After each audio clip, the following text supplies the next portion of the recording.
1장 26절로 2장 3절의 말씀을 가지고 하나님의 형상대로라는 제목으로 함께 하나님 말씀 은혜를 나누는 시간 갖도록 하겠습니다.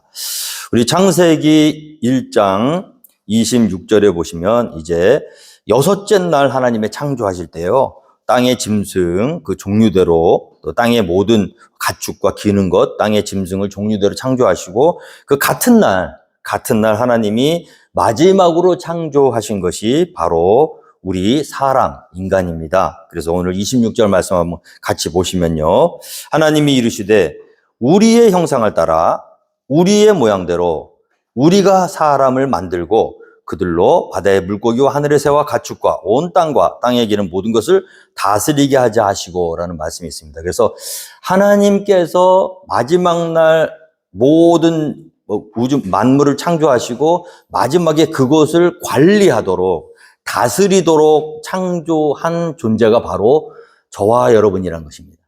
그런데 어떤 모습으로 창조하셨냐면요, 오늘 26절 우리가 읽은 대로 하나님이 이르시되 우리의 형상대로, 하나님의 형상대로, 우리의 모양 따라, 하나님의 모양대로 그렇게 사람을 만드셨다고 기록되어 있죠. 그런데 하나님은 우리가 알다시피 한 분 하나님이시지만 동시에 세 분의 하나님이 같은 하나님으로서 세 분의 각자 다른 위격, 다른 사역을 하시면서 또 하나가 되시는 하나님이시죠. 그래서 우리가 그런 하나님을 삼위일체 하나님이라고 하십니다. 그래서 하나님의 존재 양식을 우리가 이해하셔야 돼요. 우리의 형상을 따라, 나의 형상이 아니죠. 우리라는 거. 그래서 우리라는 말이 참 좋은 말입니다. 근데 우리 영어에는 우리란 말을 잘 안 써요. 근데 우리 한국 사람들은요, 우리란 말을 잘 써요. 내 엄마도 우리 엄마예요. 그죠? 나의 아버지도 뭐예요? 우리 아버지. 내 아빠, 내 아버지를 안 그러죠. 영어에는 my father, my mother 그러죠. our father 잘 안 하잖아요. 우리가 하나님의 존재 양식이 뭐냐면 하나님 자체가 본질적으로 함께 하시는 걸 좋아하십니다. 함께 계신 분이에요. 세 분의 위격이 각자 따로 모여서, 그래서 모이는 걸 좋아하세요. 함께 하시는 걸 좋아하세요. 그래서 혼자 어떤 일을 하는 것보다 더 좋아하시는 게 뭐냐면 뭐든지 연합해서 함께 힘을 합쳐서, 그래서 뭔가 어떤 일을 할 때 그게 정말 하나님 보시기에는 가장 기뻐하시는 모습이라. 왜냐하면 그만큼 하나 되기가 어렵습니다. 사람은요, 누군가 같이 하면은 불편해요. 그래서 요즘에는요, 참 큰일 났어요. 이렇게 보면 혼자 밥 먹는 사람들이 그렇게 많아졌대요. 그러니까 혼자가 편한 거예요, 다. 이제 누군가 같이 있으면 자꾸 부딪혀야 되고 마음을, 그래서 어떻게 해요? 마음 고생하기 싫으니까 그냥 혼자 하는 거예요. 밥도 혼자 먹고 뭐 놀러도 혼자 다니고. 근데 그것은 사실 하나님이 보시기에는 좋은 거 아닙니다. 그래서 우리 하나님의 존재 양식, 세 분이서 함께 모여서 천지를 창조하셨어요. 무슨 일을 같이 하셨어요. 그런데 어떻게 되죠? 참 하나 되기가 어려운데 하나님의 존재 양식은 세 분이 따로따로 계시는데 또 하나예요. 완전한 하나됨을 이루시는 분이 우리 하나님이신 줄 믿습니다. 그래서 하나님께서 이 하나님 안에 있으면 다른 사람하고 연합하고 하나 되는 그런 모습이 있어야 된다. 그리고요, 그렇게 하나님의 형상을 따라 만들었다고. 그러니까 우리가 이 형상은 뭐 얼굴, 눈, 코, 귀, 이 형상, 겉으로 보이는 형상을 말씀하는 게 아니고요, 하나님이 가지고 계신 이미지를 말씀하는 겁니다. 그래서 하나님은 육신이 아니시잖아요. 영이시잖아요. 그러니까 우리처럼 눈, 코, 입 이렇게 생기셨을 거다 이렇게 이해하기보다는 하나님의 품성, 하나님의 이미지, 하나님의 그런 어떤 존재 양식을 닮은 꼴이라고 생각하시면 돼요. 그래서 하나님이 귀가 있으신지 우리처럼 눈이 있는지는 우린 잘 몰라요. 그러나 우리가 알 수 있는 건 뭐죠? 하나님은 들으시는 하나님이시잖아요. 성경을 보면은 하나님이 들으시잖아요. 기도하면 들으시잖아요. 뭐 귀는 우리처럼 생기지 않으셨을지 몰라요. 육신을 가지고 계신 분이 아니기 때문에. 그러나 듣는다는 차원에서는 하나님과 우리가 같은 형상대로 같은 모양을 가지고 공유하고 있다고 생각하시면 됩니다. 하나님 사랑하시잖아요. 자, 사랑한다는 것이 하나님의 사랑하는 양식이 있다는 거거든요. 우리도 사랑하잖아요. 우리 인간이 서로 사랑하는 것도 하나님 닮았기 때문에 가능한 줄 믿습니다. 하나님은 사랑이시잖아요. 보시잖아요. 하나님이 감찰하신다 그랬잖아요. 눈이 우리처럼 꼭 이렇게 두 개가 여기에 있어서 그러시는 게 아니라 볼 수 있는 분이시라는 거예요. 그 존재 양식이 우리가 하나님을 닮았다는 거예요. 그래서 우리가 보고 듣고 감정을 서로 나누고 또 이렇게 뭔가 이렇게 하는 모든 것은 다 누구 닮았다고요? 하나님 닮은 거예요. 그래서 여러분, 인간이 원래는 이렇게 아름다운 존재입니다. 어마어마한 존재예요. 하나님은 그 어떤 만물, 어떤 것에서도 나의 형상, 우리의 형상대로 지었다고 말씀하신 적이 없어요. 그런데 우리 인간에게만큼은 우리의 형상을 따라, 우리의 모양대로 우리가 사람을 만들고 그들로 뭐죠? 우리를 왜 만드셨죠? 이 모든 만물, 하나님이 지으신 아름다운 만물을 다스리게 하자. 하나님의 대리자로서 우리 인간에게 이런 엄청난 사명을 주신 겁니다. 자, 여기서 우리가 알 수 있는 거는 뭐냐면요. 만물이 다 지어졌잖아요. 그런데 거기에는 누군가 이 만물을 관리할 존재가 필요하다는 거예요. 그냥 마음대로 이렇게 내어버려 두는 게 아니라 이 모든 하늘의 새, 바다의 물고기, 땅의 짐승들을 그냥 만드셨으니까 니들 맘대로 살아라가 아니라 누군가에게 하나님을 대리해서 그들을 관리하고 감독하도록 하나님이 만드신 존재가 하나님의 형상을 닮은 사람이라는 겁니다. 그래서 하나님께서 이 사람을 만들고 그들로 바다의 물고기와 하늘의 새와 가축과 온 땅과 땅에 기는 모든 것을 다스리게 하자 하시고. 왜 그렇게 하셨을까요? 무엇인가 이 세상 만물, 우주 만물은 하나님의 통치 가운데 움직여져야 되고요.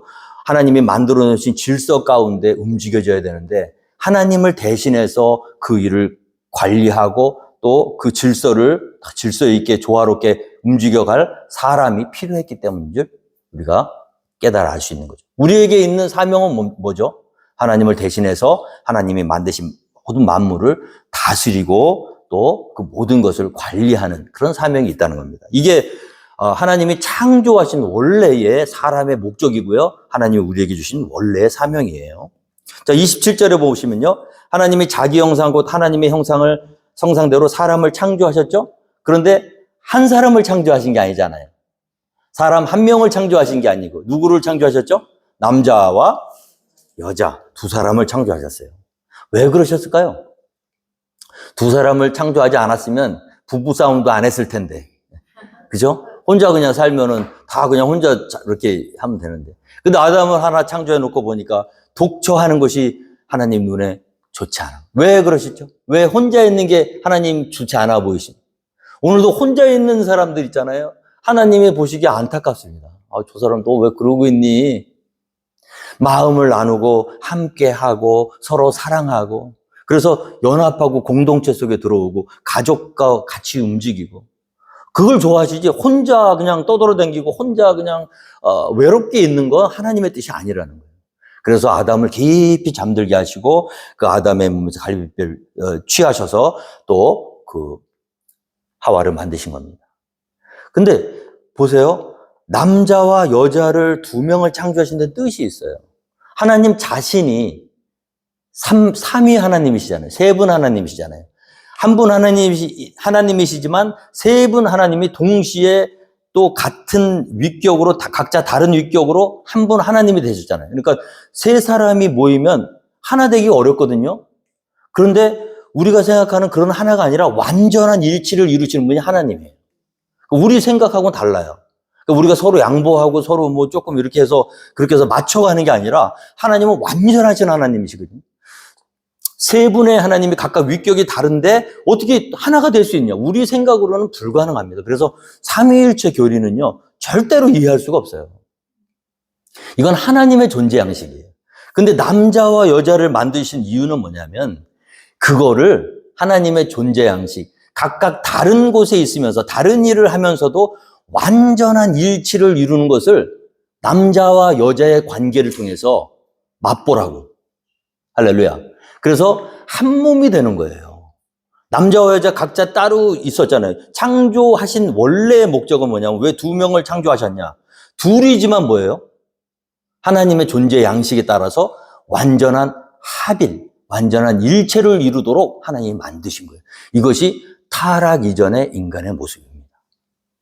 그래서 그 모습을 통해서 남자와 여자의 관계를 통해서 삼위 되신 하나님, 각각 다른 위격으로 존재하시지만 정말 완전한 일치를 이루시는 하나님의 그런 그 존재 양식을 우리도 그대로 따라할 수 있도록 두 사람을 만드셔서 마음을 맞추고 막 이렇게 양보하고 그게 아니라 남자와 여자가 딱 맨 처음에 보고 한 말이 뭐예요? 이는 내 뼈 중에 뼈요, 살 중에 살이로다. 다른 사람이 아니에요.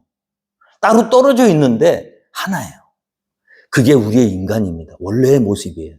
그런데 하나님의 명령을 어기고 죄를 지은 다음에 이 사람의 관계가 무너지게 된 거예요. 그래서 너는 너, 나는 나. 부부지만 이제 더 이상 내 뼈 중에 뼈요, 살 중에 살이 아니라 너 따로, 나 따로. 이기적인 마음, 자기만 생각하는 마음. 이것은 하나님의 본성과 거스르는 겁니다. 원래 하나님의 본성은 두 사람, 세 사람이 모여도 완전히 하나를 이룰 수 있는 것이 하나님의 본성이에요. 그런데 죄가 우리로 하여금 그 본성을 잃어버리겠어요. 그리고 나서 자기만 알고 두 사람이 모여서 하나 되기가 얼마나 어려운지 몰라요. 성령 안에 들어와야 이것이 하나님 안에서 이 죄 문제가 해결이 돼야 하나가 될 수 있는 줄 믿습니다. 그래서 하나님께서 우리에게 주신 사명 뭡니까? 자, 하나가 되라는 거예요. 자, 에베소서 고린도후서 2장 14절에 보면요. 항상 우리를 그리스도 안에서 이기게 하시고 우리로 말미암아 각처에서 그리스도를 아는 냄새를 나타내시는 하나님께 감사하노라. 우리가 세상 사람들은 하나 되기가 어렵습니다. 그런데 이 그리스도인들이 모여있는 공동체는요, 하나 될 수 있어요. 초대교회 보세요. 성령의 은혜가 임했을 때 각자 어떻게 되죠? 자기가 자기 것을 주장하지 않고 말도 다른 말을 하고 자라온 배경도 다 달라요. 근데 성령 하나님께서 그들을 변화시켜 주시니까 이 공동체가 어떻게 됩니까? 가난한 사람이 없어졌어요. 그러니까 서로 하나가 될 수 있는, 그러니까 하나님의 성령의 능력으로 허물을 덮어주고 용서할 뿐만이 아니라 정말 하나님의 그런 성품이 발현되고 그것이 이루어지는 공동체가 되더라는 얘기죠. 자, 그런 모습을 보면서 세상 사람들을 어떻게 보냐면요. 우리를 통해서 누구를 발견할 수 있냐면 삼위 되시는 하나님을 발견할 수 있다는 거예요. 삼위 하나님이 가지고 계신 존재 양식. 어떻게 서로 생각이 다르고 하는 일이 다르고 모든 문화와 모든 것이 다른데 저렇게 하나가 될 수가 있지? 그것이 삼위 하나님의 존재 양식인데 세상에서는 그것이 불가능하지만 교회는 가능하다는 거예요. 그래서 우리가 하나 될 때 세상은 우리를 보고 영향을 받는 겁니다. 왜냐하면 세상에서는 아무리 해도 그게 이루어질 수 없는 일이거든요. 세상 사람들은 아무리 노력해도 그게 불가능해요. 본질적 죄 때문에 그런 일을 만들어낼 수 없어요. 그런데 성령으로 변화되면요, 그게 가능한 거예요. 그럼 그 모습을 보면서 세상 사람들이 그때야 비로소 우리의 모습을 통해서 누구를 발견합니까? 하나님을 발견하는 거예요. 그래서 원래 인간은 하나님의 형상대로 창조된 존재이기 때문에 원래는 하나 되는 게 맞습니다. 그래서 그 하나 되기 위해서, 하나됨을 이루기 위해서 싸우는 과정인 거예요. 우리가 성령으로 변화됐지만 아직도 우리 가운데 연약함들이 다 있잖아요. 자기 생각이 있고 자기 뜻이 있고. 자, 그럴 때 우리가 이 말씀을 통해서 그렇지. 우리는 하나님의 형상을 닮은 사람들이지. 하나님이 형상이, 하나님은 어떤 분이세요? 하나 되는 하나님이시지. 그러면 어떻게 합니까? 우리 가운데서도 그 일을 이루기 위해서 하나님의 뜻이 하나 되는 것이구나. 잘 되는 것, 훌륭한 일을 하는 것보다 더 중요한 것, 마음을 합치고 서로 양보하고. 그렇게 하기 위해서 어떻게 합니까? 에베소서 4장 2절에 보면 모든 겸손과 온유로 하고 오래 참음으로 사랑 가운데서 서로 용납하고 평안에 매는 줄로 성령이 하나 되게 하신 것을 힘써 지키라. 우리는 하나가 못 돼. 근데 성령이 우리를 하나 되게 하셨잖아요. 그 하나 될 수 있는 능력을 주셨잖아요. 근데 능력을 받아도요, 우리가 자꾸 잊어버려요. 그러니까 힘써 지켜야 돼요. 생각이 다를 때 자꾸 생각하세요. 하나님의 존재 양식. 하나님의 형상을 따라 하나님의 모양대로 지어진 우리 서로 연합하고 화합하고. 그럼 어떻게 그렇게 하는 공동체를 만들 수 있을까? 겸손해야 된다는 거죠. 모든 겸손과 온유해야 된다는 거예요. 다른 사람들에서 온유하고 오래 참아주고 사랑 가운데서 서로 용납하고 이것이 하나님의 존재 양식입니다. 서로 용납하고 온유하고 오래 참고 사랑 가운데서 서로 용납하고 이것이 하나님의 완전한 일치를 이루시는 방법이에요. 성령 하나님이 우리에게 요구하시는 게 뭐냐면요. 성령 충만 받고 은혜 받았잖아요. 그러면 은사로 나타나는 그 모든 은사 중에 가장 뛰어난 은사가 하나 있어요. 모든 은사 위에 은사. 뭐죠? 고린도전서 13장. 사랑 아닙니까? 그러니까 성령이 임하시면요. 이 하나님의 사랑이 우리 가운데 역사가 되는 거예요. 그럼 어떻게 해요? 온유해지고요. 겸손해지고요. 오래 참게 되고요. 서로 사랑 가운데서 서로 용납하게 되고요. 자, 그럼 어떻게 되죠? 우리가 하나님의 형상을 세상 사람들이 보여주는 거죠. 왜 전도가 안 되냐면요. 세상 사람들이 보기에는 우리의 모습이 하나님의 모습이 아닌 거야. 똑같아, 세상 사람들하고요. 같이 세상의 방법대로 서로 의견이 안 맞으면 충돌이 일어나고 싸우고 세상 방법에 또 의지해서 막 송사를 하고 막 그냥 막 다투고 그런 모습, 하나가 되지 못하고 양보하지 못하고 온유하지 못하고 참아주지 못하는 그런 모습은 하나님의 형상이라고 볼 수가 없겠지. 그래서 우리가 전도가 안 되는 거예요. 우리가 하나님의 형상만 나타내도 전도는 됩니다. 중국 속담에 그런 말이 있어요. 복숭아 나무 밑에는 길을 만들 필요가 없대요. 요즘 복숭아 참 맛있더라고요. 왜 길을 낼 필요가 없을까요? 길을 낼 전도는요, 길을 낼 필요가 없어요. 복숭아 향기가 나잖아요? 맛있잖아요? 그러면 길을 자기들이 내고 옵니다. 왜 우리가 교회에 사람들이 안 오냐 하면요, 냄새가 안 나니까 안 오는 거예요. 맛있는 냄새가 안 나. 향기가 없어. 우리가 하나님의 형상을 겉모습만 하나님의 형상으로 성형수술한다고 되는 게 아닙니다. 겉모습을 아무리 예쁘게 한다고 하나님의 형상이 만들어지는 게 아니고 우리 속사람이 변화돼야 돼요. 하나님의 성품으로 변화돼야 돼요. 그래서 세상 사람들이 먹느라고 먹는데 맛이 없어요. 세상 사람들은. 평안한 곳이 없어. 마음에 쉴 곳이 있고 안식처가 없어요. 그런데 교회를 가고 싶어서 왔는데 교회는 더 막 삭막한 거야. 더 싸워 막. 그러니까 마음이 위로받으러 왔는데 상처받고 돌아가요. 그러니까 여러분 전도하려고 하기보다는요. 우리가 우리 가운데서 하나님의 형상을 만들고 그리고 하나님의 형상이 바깥으로 뿜어져 나오는 향기가 나올 때 오지 말래도 옵니다. 지금도 얼마나 많은 사람들이 교회를 그리워하고 있는지 몰라요. 하나님께 예배드리는 것을 그리워하고 있는지 몰라요. 그런데 그래서 오면 상처받아요. 그러니까 어떻게 해요? 우리가 하나님의 형상을 나타내는 데가 뭐냐면 우리는 구원받는 항상 우리를 그리스도 안에서 이기게 하시고 우리로 말미암아 각처에서 그리스도를 아는 냄새를 나타내시는 하나님께 감사하노라. 자, 우리는 구원받는 자들에게나 망하는 자들에게나 하나님 앞에서 그리스도의 향기니 그랬어요. 교회는 향기가 나야 될 줄로 믿습니다. 성도는 향기가 나야 돼. 나 좀 먹어줘, 나 좀 따줘, 나 좀 우리 교회 좀 와 이게 아니라 향기만 내면 오지 말래도 오는 거예요. 그래서 저는 기도합니다. 우리 포켓볼 한인 침례교회가 그리스도의 향기가 막 가금방 막 그냥 막 한 20마일, 30마일까지 막 그냥 다 퍼져서 이렇게 맛있는 냄새가 어디서 나는 거야 이거? 그죠?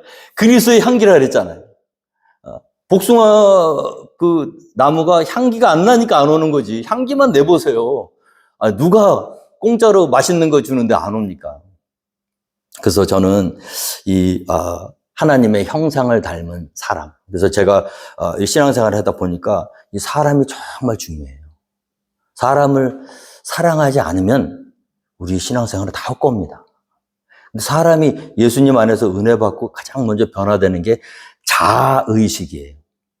그래서 하나님을 만나야 내 죄 문제가 해결되고 비로소 내 모습을 통해서 누구를 발견해요? 하나님을 발견할 수 있는 거예요. 내가 치유돼야 되는 거예요. 하나님을 만나면 내가 하나님의 형상으로 존귀한 존재이구나를 자기를 사랑하게 되거든요. 그러니까 자기를 사랑해야 이웃을 자기처럼 사랑할 수 있는 거예요. 나는 그냥 내 존재는 나는 무가치해. 나는 그냥 나는 쓸모없는 사람이야. 나는 막 자기는 함부로 취급하는데 어떻게 내 이웃을 내 몸처럼 사랑해? 내가 여기 상처 나면은, 야, 찢어지고 막 아프면, 아파. 그리고 닦고 소독하고 약을 발라야 내 이웃이 똑같이 상처를 났을 때, 아유, 얼마나 아플까. 그리고 자기 몸처럼 사랑하지. 여기 막 찢어지고 막 했는데, 나는 쓰레기니까 치료할 필요도 없어. 자기 몸은 막 함부로 하는 사람이 옆에 이웃이 막 찢어졌어. 그러면, 야, 됐어. 괜찮아. 자, 그러니까 우리가 정말 중요한 게 뭐냐면, 하나님을 만나야 내가 하나님의 형상을 닮은 존재임을 깨닫고요. 그 다음에 내가 존귀한 자임을 깨달아 알 수 있는 그런 사람이라야만 다른 사람도 사랑하는. 그래서 치유가 일어나지 않고 다른 사람 사랑할 수 없어요. 내가 나를 먼저 존중히 여기고 귀하게 여기고 내가 하나님의 형상을 닮은 사람이에요. 내가 그렇게 만만한 사람이 아니에요. 아무리 보잘것없는 사람도 누구 닮았어요? 그거를 깨달으셔야 돼. 사람이 정말 중요합니다. 저는 목회를 하면서 이제 제가 철이 좀 목회하면서 들어요. 너무너무 귀한 거예요. 이게 사람이 얼마나 귀한지. 이 세상 모든 것을 다 잃는다고 해도요, 한 사람만 살릴 수 있다면 우리 하나님은 그 길을 선택하시는 분이에요. 그게 바로 저와 여러분이에요. 어마어마한 존재입니다. 우리가 좀 뭘 몰라서 어떤 유진 피터슨이라고 목사님 중에 목사님이라는 분인데 돌아가셨습니다. 이분이 쓴 책 중에 이런 내용이 나와요. 어떤 아버지가 이제 자기네 집 정원에 아름다운 꽃을 갖고 있다는 거예요.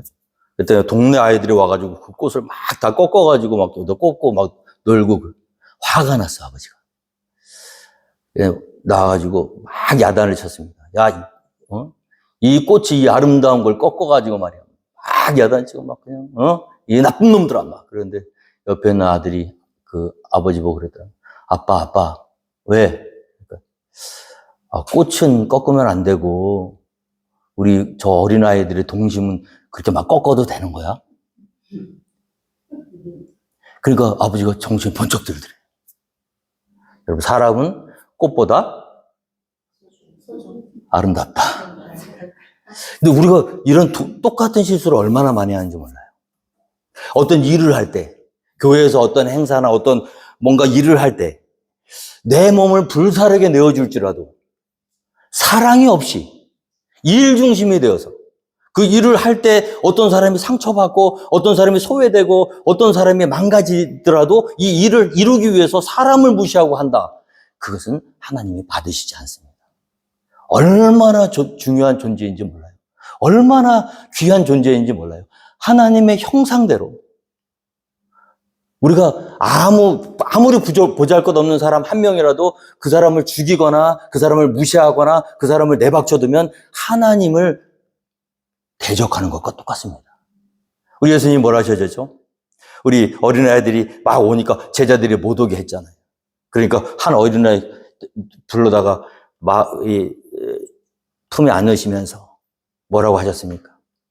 아무든지 이 어린아이 한 명을 영접하는 자는 나를 영접하는 것이고 나를 영접하는 자는 나를 보내신 아버지를 영접하는 것이다.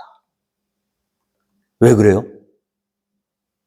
하나님의 형상대로 지음을 받았기 때문이에요. 사람은 곧 하나님입니다. 제가 목회를 하면서 그걸 깨달은 거예요. 일이 아니구나. 한 영혼이 이렇게 중요한 거구나. 한 영혼만 살릴 수 있다면 어떤 대가도 치르시는 분이 하나님이시고 우리도 그래야 된다는 거야. 우리도. 그래서 하나님은 정말 이 사람을 사랑하시는 하나님. 이 어마어마하게 여러분 로드 아일랜드 주에요. 프랭크 카프리오라는 판사님이 계세요. 유튜브 찾으시면 여러분들 많이 나옵니다. 어떤 분이시냐면 이제 이 법정에서 교통법규 위반한 사람들 즉결 심판하시는 분이거든요.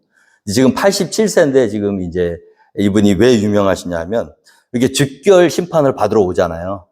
그러면 그 사람들의 이제 판결을 해주시는데 이렇게 법대로 하지 않고 법 안에서 이렇게 페이버리 이렇게 좀 봐주시고 이런 게 유명한데 그냥 봐주시는 것만 유명한 게 아니고요. 이분이 이렇게 법정에 이렇게 오는 사람들의 말을 다 들어주세요. 한 사람 한 사람. 무시하지 않고 사람의 관심, 그 사람이 하는 말, 그 왜 어겼는지, 지금 현재 상황이 어떤지, 이유가 뭔지 다 듣는 거예요. 한 사람 한 사람. 무시하지 않고. 법대로 하면 돼요, 그냥. 법대로 하면 끝나. 그래서 교회에서는 법이 제일 무섭습니다. 없으면 안 돼요. 있어야 돼. 그런데 법대로 하시면 안 돼. 교회는 항상 은혜대로 하셔야 될 줄로 믿습니다. 그래서 하나님이 사람을 중심으로 생각하시는 거거든요. 법대로 하면 간단해요. 우리 골치 아플 거 없어. 근데 법대로 해서 사람 죽이는 것보다 그 사람 말을 들어보겠다는 거예요, 일단. 그러면 별 사람들이 다 있어요. 와가지고, 왜 속력을 이렇게 냈냐? 그러니까, 내가, 속력 낸 건 맞다. 그런데 그때 16시간 일을 하고 끝나고 집에 가는 길이었다. 너무 힘들어서 그랬다. 그러냐? 그러면 원래 100불인데 50불로 깎아줄게. 깎아주기도 하고. 어떤 96세 된 할아버지는 또 스쿨버스 존에서 이게 속도를 어긴 거예요. 그래가지고 나왔는데, 왜 그러셨냐? 또 물어봐요. 그러니까, 이 할아버지가 막 울먹울먹 하시면서, 난 잘못한 거 없다. 막 그러면서, 또 왜 그랬냐 그러니까 그 아들이 있는데 장애인이에요. 장애인인데 암에 걸렸대. 일주일에 2주에 한 번씩 병원에 데려가서 검사를 해야 되는데 96세예요. 90 운전하시는 아버지가 엄마는 돌아가셨는지 어쨌는지 하여튼 그러니까 아들은 장애인이니까 돌볼 사람이 없으니까 96세 할아버지가 운전을 하면서 나는 내 아들을 나는 병원에 데려다 줘야 되기 때문에 내가 그렇게 했다. 그러니까 막 울어. 막 울면서 그러니까 이 판사가요 같이 울어요. 그래서 뭐라 하냐면 당신은 좋은 사람이다. 당신이 정말 미국의 아버지다. 당신 같은 사람이 있기 때문에 오늘날 미국이 있는 거다. 이 할아버지가 울다가 이렇게 꽂았어요. 당신의 벌금은 탕감해 주겠다. 근데 제가 참 가슴 아픈 게 하나 아주 젊은 아빠예요. 젊은 아빠가 잡혀왔는데 아들이 이제 같이 왔어요. 조그만 아들이. 근데 잡혀온 이유가 속도 위반, 신호 위반이거든요. 그래서 딱 이제 물어보는데 이 사람이 전과자예요, 전과자. 세상에 나오니까 아무도 이 사람을 하이어를 안 해. 근데 어떤 허름한 식당에서 하이어를 해가지고 거기서 주방에서 막 열심히 일을 하는 사람인데 이제 힘들고 이렇게 하니까 이제 신호를 위반을 했는 모양이에요. 그래서 따와가서 이렇게 하니까 이 판사가 다 그 사연을 다 들어주더니 넘어진 것은 잘못이 아니다. 당신이. 근데 다시 일어나지 않는 건 잘못이다. 당신이 지은 죄가 이건데 내가 이 펀드에서 이 벌금을 내줄 테니까 용기를 가지고 살으라고. 그러면서 그 아들에게 당신 같은 불행을 물려주지 말라고. 아들의 울타리가 되어달라고. 심판받으러 왔다가 다 힘을 얻어서 돌아가요. 아니, 세상 법정에서도 사람을요, 살리더라고. 근데 어떻게 된 게 우리 교회가 은혜 받으러 오는 거 아니겠습니까? 영적인 회복이 정말 필요해서 오는 거 아니겠어요? 용기와 또 소망과 뭔가 그런 희망을 찾으려고 오는 거 아니겠어요? 근데 왔는데 법만 얘기하고 막 그냥. 그럼 어떻게 해요? 세상 사람들보다도 우리가 더 하나님의 형상을 나타내지 못하는 거죠. 오늘 우리 말씀에 보면요. 우리 인간이 어떤 존재예요? 하나님의 형상대로 지음받은 존재임을 믿으시기 바랍니다. 그러니까 하나님이 어떻게 하셨어요? 오늘 보면 하나님이 그들에게 복을 주시며 하나님이 그들에게 이르시되 생육하고 번성하여 땅에 충만하라. 땅을 정복하라. 바다의 물고기와 하늘의 새와 땅에 움직이는 모든 생물을 다스리라 하시니라. 사람에게요, 땅을 정복하래요. 자, 이 정복은 뭐냐면 억압적으로 힘으로 포갑을 해서 누르라는 게 아닙니다. 관리하라는 거예요. 근데 이 위험한 상황을 왜 이렇게 말씀하셨을까? 지금 인간이 이 세상을 어떻게 관리하고 있죠? 참 애석하게도 원래 하나님의 창조하신 목적에서 벗어나도 한참 벗어났어요. 자기 몸에 좋다 그러면요, 멀쩡한 곰을 잡아다가 그냥 한 번에 죽이고 간이든지 쓸개든지 빼갖고 먹으면 될 텐데, 이게 죽으면 그게 안 나온대. 그러니까 살은 곰을 갖다가 옆에다가 담에다가 빨대를 꽂아가지고요, 그거를 쭉쭉 빨아먹고 또 어느 정도 자기가 먹은 만큼은 또 그대로 놔요. 또 살려 막. 이거는 하나님께서 우리에게 원래 맡기신 창조 목적을 벗어나도 한참 벗어난 거예요. 죄를 지음으로 말미암아 하나님이 이런 인간일 것 같으면 하나님 이런 말씀 하시지도 않았습니다. 땅을 충만하라, 땅을 정복하라, 하늘의 새와 바다의 물고기와 땅의 기든 모든 것을 너가 다스려라 그랬을 때는 하나님이 믿었기 때문에 그러신 거예요. 뭘 믿었나? 하나님을 닮았잖아. 원래 인간이 어떤 존재냐면 하나님 같은 존재였어요. 그렇게 사랑이 많고요, 그렇게 따뜻하고요, 그렇게 아름답게 하나님 닮은 존재니까 그런 존재였단 말이에요. 근데 지금 죄로 인해서 타락해서 하나님의 형상과 거리가 먼 그런 인간이 된 거예요. 원래는 어때요? 하나님이 믿고 맡길 만한 존재였다니까. 땅을 정복하라 했을 때는 막 찍어 눌러서 너희들 거 뭐 뺏어 먹으라는 게 아니라 그들을 관리하고 내 마음, 내 대신에 그들에게 사랑을 베풀고, 그렇죠? 이 질서를 잡아가는 그런 존재로 만드셨대요. 근데 우리는 그렇게 하지 못했죠. 하나님이 이르시되, 자, 그러니까 이 사람이 다스릴 때 원래 고기 먹잖아요, 지금은요. 근데 원래 우리가 고기를 먹지 않아도 되는 존재였습니다. 고기를 너무 좋아하지 마세요. 고기를 안 먹고 뭘 주셨냐면 하나님이 이르시되 내가 온 지면에 씨 맺는 모든 채소와 씨 가진 열매 맺는 모든 나무를 너희에게 주노니 너희의 먹을거리가 되리라. 씨 맺는 모든 채소 그리고 씨 가진 열매 맺는 모든 나무가 우리의 먹을거리였어요. 굳이 배고파서 닭을 잡거나 돼지를 죽이거나 그렇게 안 해도, 피를 흘리지 않고 멀쩡히 잘 사는 생물을 죽여서 배를 채우지 않고 육식을 안 해도 얼마든지 행복하게 살 수 있도록 채소와 나무의 열매를 주신 거예요. 근데 그것도 죄로 타락해서 이제는 육식을 하게 된 거지. 그래서 하나님의 형상이 다시 완전히 회복되는 마지막 날, 새하늘과 새 땅에서는 뭐가 없냐면요, 이제 육식이 없습니다. 그 동물들도 마찬가지예요. 우리 동물의 왕국을 내가 보면 가슴 아플 때가 많아요. 왜 저렇게 꼭 남을 죽여야만 살 수 있는 세상이 되었을까? 원래 오늘 보면요, 또 땅의 모든 짐승과 하늘의 모든 새와 생명이 있어 땅에 기는 모든 것에게는 내가 모든 푸른 풀을 먹을 거리를 주노라 하시니 그대로 되니라. 사자도요, 원래 먹이가 뭐예요? 풀이에요. 근데 지금은 풀 먹고 못 살잖아. 고기 먹잖아. 근데 예수님이 다시 오셔서 이 새하늘과 새 땅을 창조하실 때는 이제 이 피조물, 죄악으로 타락된 피조물이 다 변화받아서 어떤 일이 벌어지냐면요, 이사야서 11장 6절에 그때 이리가 어린 양과 함께 살며 표범이 어린 염소와 함께 누우며 송아지와 어린 사자와 살찐 짐승이 함께 있어 어린아이에게 끌리며 암소와 곰이 함께 먹으며 그것들의 새끼가 함께 엎드려지며 사자가 소처럼 풀을 먹을 것이며. 다시 돌아가는 거예요, 원래 창조로. 그 고기 좋아하시는 분들, 그럼 나 고기 못 먹고 어떻게 살지? 걱정하실 필요 없어요. 고기보다 훨씬 더 맛있다니까.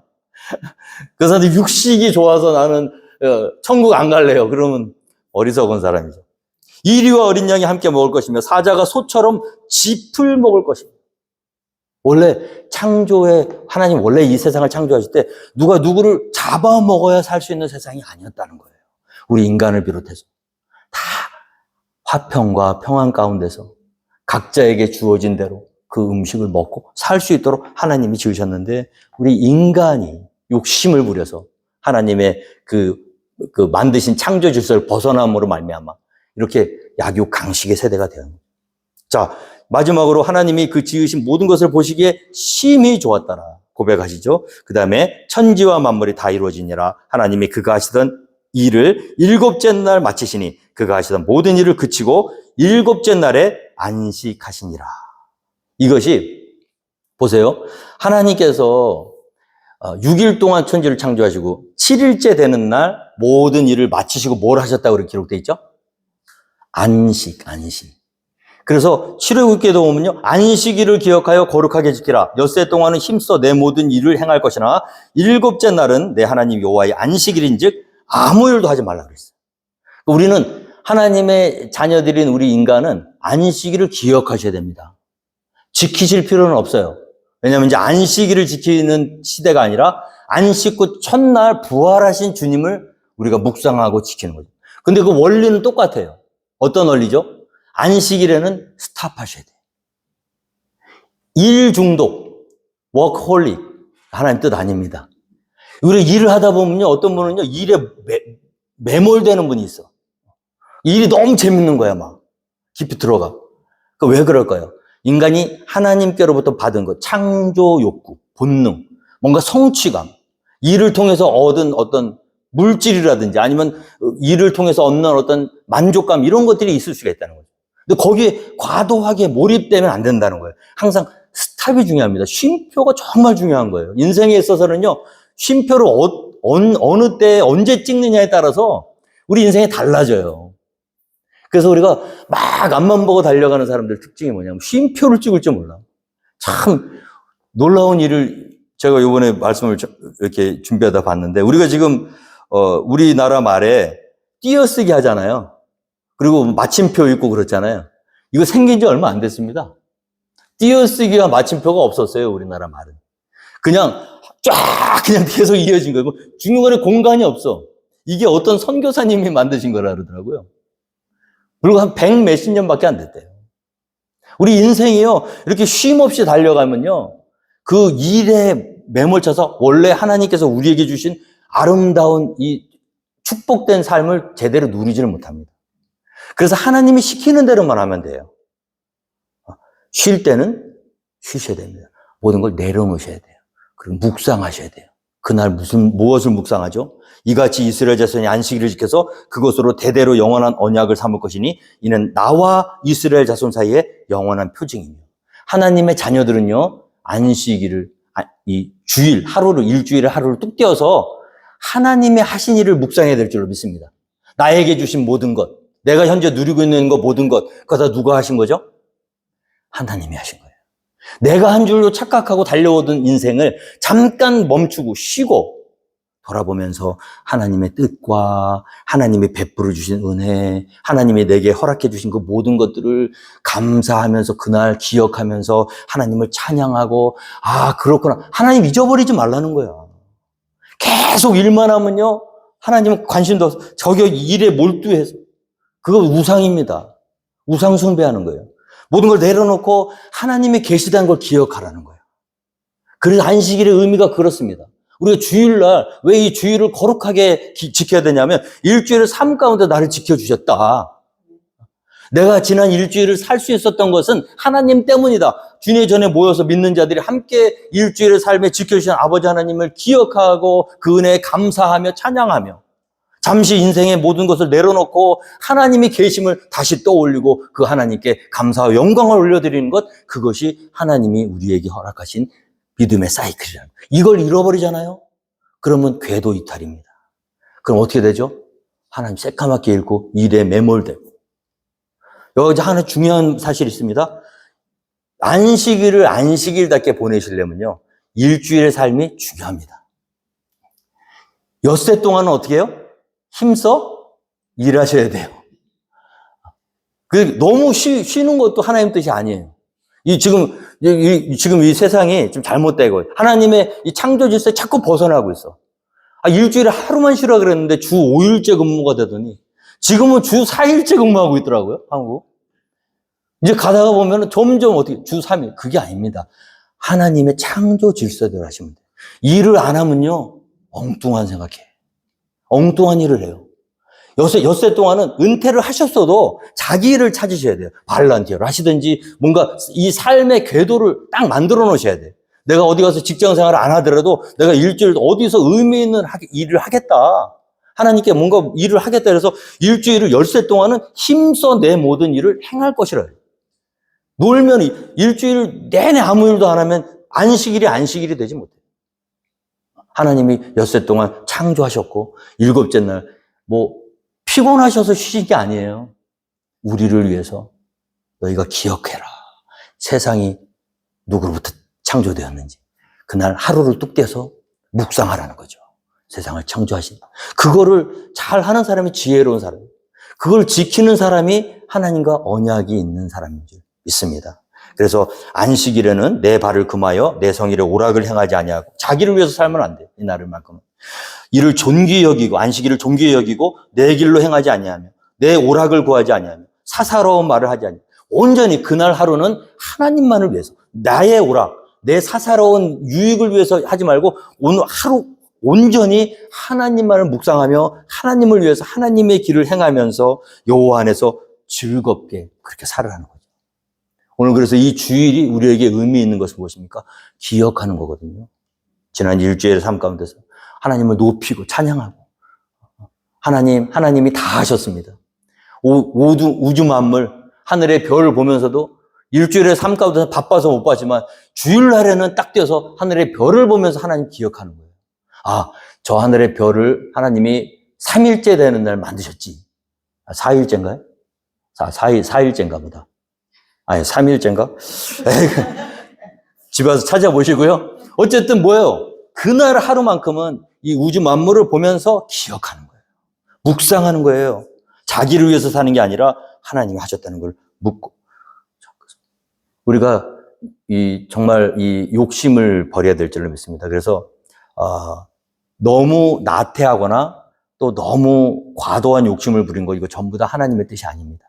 열심히 일하되 딱 어느 순간이 딱 되면 다 내려놓을 줄 알아야 돼요. 욕심을 버려야 될 줄. 내가 하는 거 아니에요. 제주도 해녀들의 좌우명이 있답니다. 좀 김창옥 교수님한테 제가 유튜브로 강의 들은 건데 제주도 해녀를 하려고 가면요 교육을 받아야 된대요. 근데 그 교육을 받을 때 그 고참 해녀가 딱 한마디 한대. 뭐라 하냐면 네 숨만큼만 혀라잉 그런데요. 네 숨만큼만 혀. 왜 그런 말을 하냐면 이 해녀가 이렇게 들어가잖아요. 그러면 깊이 들어갈수록 큰 거를 얻을 수 있대요. 전복이든 뭐든. 근데 이제 이 초보들은 깊이 못 들어가잖아요. 그러니까 맨날 이렇게 가다가 어느 정도 이제 좀 이렇게 경험이 쌓이고 그러면 이제 내려가서 막 찾는데 없는데 그래서 이제 숨은 이제 차 오거든요. 그럼 이제 숨 차서 올라가려고 할 때 그때 꼭 왕건이가 보인대요. 안 보이던 왕건이 많은 게 막. 그러니까 그때 어떤 생각이 드냐면 이제 올라가야 되는데 내가 저거 하나만 더 따가면 얼만데 이거 내가 이걸 따가면 좋겠다. 올라갔다 내려오면 또 안 보인대 그게. 그러니까 딱 내려와서 딱 한참 하다가 못 찾으면 딱 시간이 딱 되면 자기 숨만큼 딱 1분이든 2분이든 딱 되면 모든 거 딱 내려놓고 올라가야 되는데 딱 올라가려고 할 때 이 고참들은 안 그런데 이 초보들은요 그때 올라가는 타이밍에 왕건이가 보이면 한 번 더 숨 참고 내려간다는 거예요. 근데 그때 많이 사고가 난대요. 이게 자기 몸은 이 인간의 몸이 한계가 있잖아. 그러니까 갑자기 블랙아웃 돼버리는 거예요. 그래가지고 거기에서 정신이 잃고 그럼 사고가 난다는 거예요. 그 사람이 우리가 어떤 일을 딱 하잖아요. 그럼 그 일에 막 집중하면은 아무것도 안 보여 주변에. 그냥 막 거기에 꽂힌 거예요. 막 안식일이 어떤 의미가 있죠? 막 어떤 일을 막 하다가도 이 타이밍에 이거 못하면 엄청난 손해가 있어. 그래도 어떻게 해요? 자기 숨만큼만 해야 돼. 한 번 더 참고 그냥 이번 주 한 주 그거 안 한다고 뭐가 되겠어? 막 가서 그걸 빨리 해야 더 큰 거 어마어마하게 큰 게 오니까 그걸 하러 내려간다는 거예요, 인간이. 그래서 이 안식일도요 참 오묘해요. 이거 괜히 지키라고 주신 게 아니에요. 우리 인간이 그런 습성이 있다는 거예요. 막 달려가는 습성. 내 힘과 내 능력을 넘어서서 막 꽂혀가지고 그러지 말라는 거예요. 아무리 커도 아무리 훌륭해도 아무리 좋은 게 있어도 너는 뭐예요? 내가 만든 창조 질서 가운데 순간 딱 내려놓을 때 내려놓고 욕심을 비우고 주시는 만큼만 하나님이 허락하시는 만큼만 일을 할 때 그게 참 필요한 것 같아요. 그래서 안식일을 지키는 사람은요 하나님을 정말로 안어하지 않고는 지키기 어렵습니다. 그래서 왜냐하면 주일날 문 닫으면요 주중에 이틀, 3일 일한 것보다 더 큰 손해를 봐요. 비즈니스를, 레스토랑 같은 걸 해도 주일날 문 닫는다는 게 쉽지 않습니다. 왜냐하면 그 눈에 갑자기 눈 앞에서 엄청난 현금이 날아가거든. 쉽지 않아. 근데 그거를 딱 멈출 수 있는 사람. 뭐예요? 하나님을 인정하는 사람이죠. 그리고 이 안식일 지키는 거 하나만 봐도 이것이 그 사람이 얼마만큼 하나님을 신뢰하고 있는지. 하나님의 말씀. 우리 인간은 다 똑같아요. 부질없어요. 오늘 내가 요만큼 앞섰다 그래도, 그죠? 내가 이만큼 더 빨리 갔다고 해도, 오늘 밤 네 영혼을 도로 찾으면, 네가 한번 숨 참고 만들어 놓고 그 만들어 놓은 그 모든 거 다 누구 것이 되겠냐는 거지. 그래서 결과적으로 뭐냐면 안식일에 담겨져 있는 깊은 의미는 뭐냐면 얻으려고 하기 전에 즐기라는 거예요. 소유하려고 하기 전에 누리라는 겁니다. 안식일을 정확히 지키는 자만이 누릴 수 있고 즐길 수 있어요. 하나님 우리에게 주신 그 모든 것. 하나님 우리에게 일 못했다고 뭐라고 그러시는 분은 아닙니다. 이제 하나님을 가시면은 딱 두 가지 물어보실 것 같아. 네가 사람을 사랑하다 왔니? 그거 물어보실 것 같아요. 그리고 안식일 지켰니? 네가 이루어놓은 일이 다 항상 나를 기억하고 살았니? 제가 어저께 또 어떻게 또 하다 보니까 다른 교회 다니시는 분들하고 식사를 할 기회가 있었습니다. 그래서 같이 이제 밥을 먹는데 우리 성도님들이 저한테 막 하소연을 하시는 거예요. 그 교회의 어려움에 대해서, 특별히 목회자의 어떤 그런 연약함, 그런 모습들을 계속 말씀하시는데, 제가 예전 같았으면 저는 어땠냐면은, 집사님 그건 그렇게 생각하시면 안 돼요. 그럼 그렇게 하시면 안 됩니다 하고 막 그냥 다 얘기했을 거예요. 저도 입이 여기까지 막 올라오는데 제가 꼭 참았습니다. 제가 요즘 느끼는 게 그거예요. 우리 성도님들 느끼는 게 뭐냐면, 사람이 한 영혼이 정말 귀하지 않습니까? 그러니까 말을 하면 안 되겠더라고, 목회자는. 이렇게 설교하려고 성경 공부를 빼고는요, 제가 가능하면 말을 안 하려고 그래요. 왜냐하면 이 성도님들이 내가 좋은 말을 해줘서 변화되는 게 아니에요. 많은 경우에 어때요? 자기 말을 해야 변화돼요. 그걸 못 들어주는 거야. 그러니까 아니니까. 어제도 그래서 아니거든요. 저는 여기까지 나왔어요. 집사님 그래도 조금만 더 참으시고, 그 목사님이 겪는 어려움이 제가 겪은 어려움은 똑같아. 다른 거 하나도 없어요. 기다려주면 되거든요. 목사도요, 자라가는 거예요. 제가 여러분들에게 정말 감사한 건 뭐냐면, 이렇게 다 계시지만 3년 전에 저와 지금의 저가 많이 다릅니다. 제가 3년 전에 제 모습, 2년 전의 모습을 보면 부끄러울 때가 많아요. 왜 그때 그렇게밖에 못했을까? 우리 집사님들한테 왜 그렇게밖에, 왜 막 옳은 소리 하고 가리킨다고 막 그냥 아프게 하고 바른 말 하고 막. 지금 제가 후회를 많이 하고 회개를 많이 합니다. 근데 감사한 건 뭐냐면, 여러분들이 그럼에도 불구하고, 저 같으면 안 할 텐데, 또 저를 용납해 주시고, 기다려 주시고, 우리 목사님 그래도 좋은 점이 있다고 막 이렇게 해줘가지고 여기까지 온 거잖아요. 앞으로도요, 똑같아요. 앞으로도 제가 실수를 안 하고 부족한 게 없다는 거 저는 장담 못 합니다. 근데 여러분들이 기다려 주시고, 믿어 주시고, 또 인내해 주시고, 용서도 허물로 덮어 주시면 목사는 어떻게 되냐면 잘합니다. 그래서 저도 그 말씀을 해드리고 싶었어. 집사님, 들어보니까 마음도 아픈데 조금만 더 기다리시고 기다리시면 저가 그랬던 것처럼 그 목사님도 또 그런 타이밍이 올 테니까 조금만 기다리시고 기도하시라고 이렇게 말을 해주고 싶었는데, 결국 한마디도 안 하고 그냥 기도하겠습니다 이거 왔거든요. 근데 제가 잘했다는 생각이 들어요. 우리가 이 사람들 만나서 무엇을 하냐, 하나님이 저한테 물어보실 건, 네가 얼마만큼 큰 목회를 했느냐, 성도가 몇 명이냐, 이거 안 물어보실 것 같아요. 네가 한 영혼의 말을 들었느냐, 그 아픔을 네가 동참했느냐, 네가 바른 말을 해줘서 그 사람이 좋은 길로 간 그 사례보다도 네가 그 사람의 아픔을 이 판사님처럼 다 들어주고 함께 울어주고, 기다려주고. 아닌 줄 알거든요. 아니에요. 지금도 아닌데, 아닌 줄 아는데 기다려주니까 또 성도님들도 변화되더라고. 저는 그걸 몰랐어요. 들어주고요, 받아주고요, 기다려주면요, 사람도 변화돼요. 근데 얘기하고요, 가르치고요, 지적하면요, 점점 관계가 멀어져요. 그래서 저는 우리 교회가 하나님 참 기뻐하시는 교회가 되기를 원합니다. 하나님의 형상을 닮은 저와 여러분. 그래서 우리가 바깥에 막 나가서 사람들 잡아오는 게 아니고 여기 앉아서 서로 사랑하고 용납하고 온유와 정말 사랑과 인내로 하나가 되면 여기 상처받고 힘든 분들 우리한테 오지 말래도 올 겁니다. 그럼 이렇게 오게 되면 우리가 또 서로 사랑의 공동체를 이루고 하나님의 형상을 아름답게 꽃피울 수 있는 저와 여러분 우리 교회가 되기를 주님으로 축원드리겠습니다. 다 함께 자리에서 일어나셔서